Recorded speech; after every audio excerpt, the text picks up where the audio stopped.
En ce samedi 15 janvier 2022, c'est jour d'élection à Sainte-Rose. Les gradins du hall des sports se remplissent petit à petit. Les conseillers s'installent alors que les candidats se concentrent.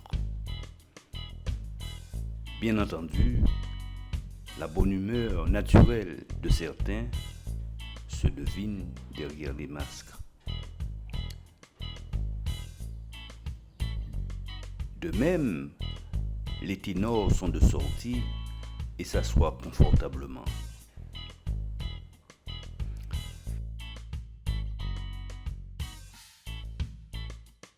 Après l'appel des conseillers et le rappel de la réglementation, les déclarations de candidature se précisent.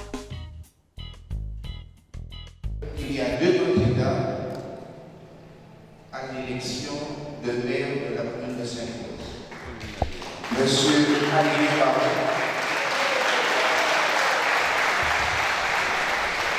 et Madame Lynn Naguet.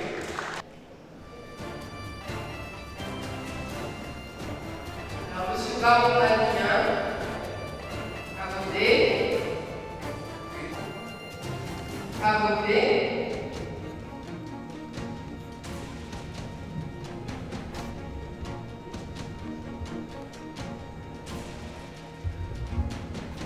Monsieur Savon Formel.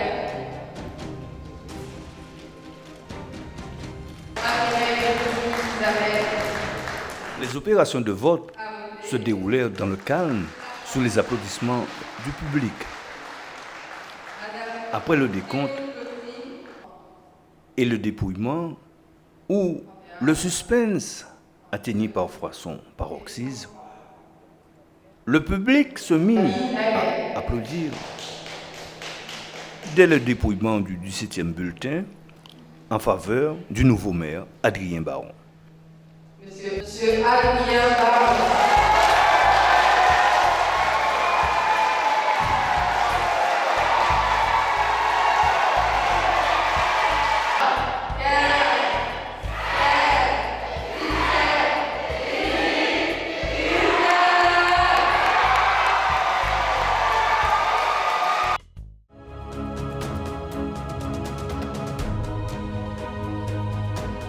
Après les congratulations et les recommandations de sa mère, le nouveau maire de Sainte-Rose s'exprima dans un discours d'une grande tenue, chargé d'émotion et plein de fierté. Citant Frantz Fanon, il rendit hommage à ses prédécesseurs, en particulier à son mentor Jean Daniel. S'appuyant sur les collectivités majeures et le président Guy Lospard, il exhorta Dieu à bénir Sainte-Rose. Pour ma part, je suis prêt et nous allons y arriver. Je souhaite partager pour terminer cette pensée que je fais bien pour les temps à venir. Il y aura des obstacles, il y aura des doutes, il y aura des erreurs, mais si tu travailles fort, il n'y aura aucune limite. Alors, mesdames, messieurs, chère population,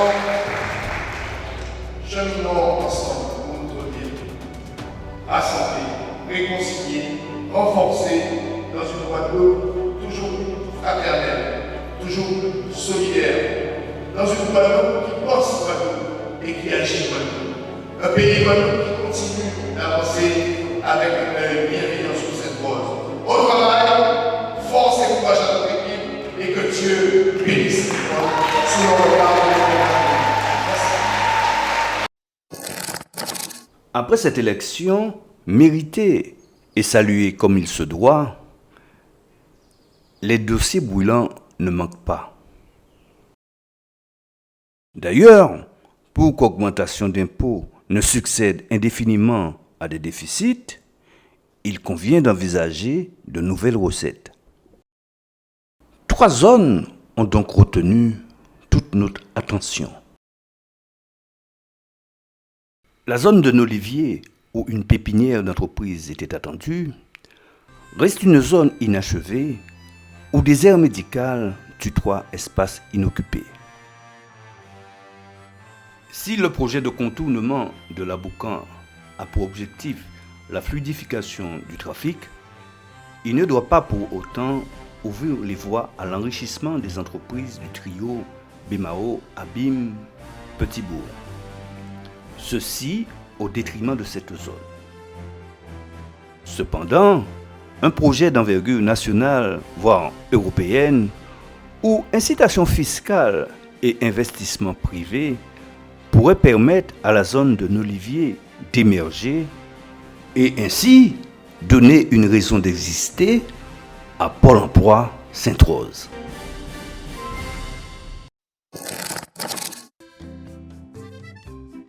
Jadis fleuron de la gastronomie en Nord-Bastère, le bord de mer de Sainte-Rose se meurt faute d'attractivité. Si la pêche et le tourisme du littoral émergent, la crise sanitaire a presque englouti le secteur de la restauration. Aménagement, réorganisation, développement de l'économie bleue, mais surtout une dynamique associative pourrait permettre au bord de mer de devenir la fierté des Saint-Rousiens.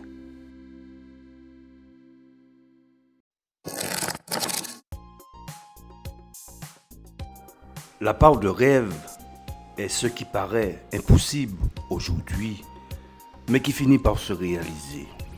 S'il y a un rêve que la Guadeloupe attend depuis toujours, c'est un gigantesque parc d'attractions.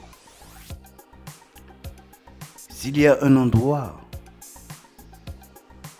où ce parc serait le bienvenu, c'est à la Pointe-Alegre. Cependant, les difficultés liées au foncier ne manquent pas. Le Conservatoire du littoral n'a pas donné son aval. Les écologistes n'ont pas encore brandi leur pancarte. Et la menace de tsunami est à prendre en compte. Mais si nous travaillons dur, les générations futures en bénéficieront.